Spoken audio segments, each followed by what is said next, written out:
Minister Gérald Darmanin unites police and addresses crisis.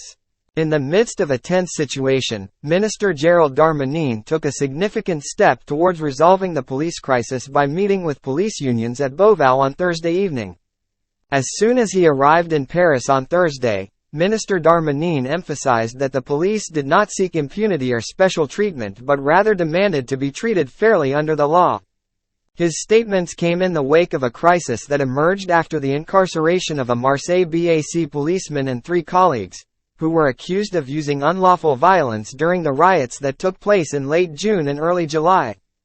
Darmanin firmly supported the police, stating that they should not be deprived of the presumption of innocence and subjected to media trials that undermine the legal process.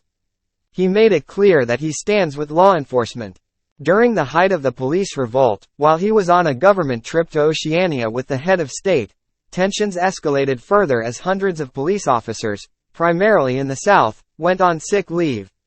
It's worth noting that the right to strike is prohibited in the police force. Some officers, even within the Paris police headquarters, opted for minimum service to protest against the treatment of a civil servant who, in an intense moment, severely injured a 22-year-old man on the night of July 1 to 2. One senior public security officer expressed concern about the inconsistencies in the handling of the case. The officer questioned the continued detention of the accused officer, who had guarantees of representation, while his colleagues were not detained. Such disparities have only fueled the anger among the police ranks. The situation is further complicated by the influence of social media, where unofficial voices can spark unrest. Forum pages and encrypted messaging groups have emerged to show support for prosecuted police officers. While these platforms call for moderation, there are concerns about maintaining control over such movements. To address the crisis, Minister Darmanin has taken charge and the police unions are putting forward proposals.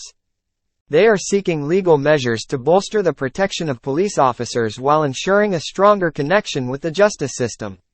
Some even propose the creation of a specialized jurisdiction to try police officers.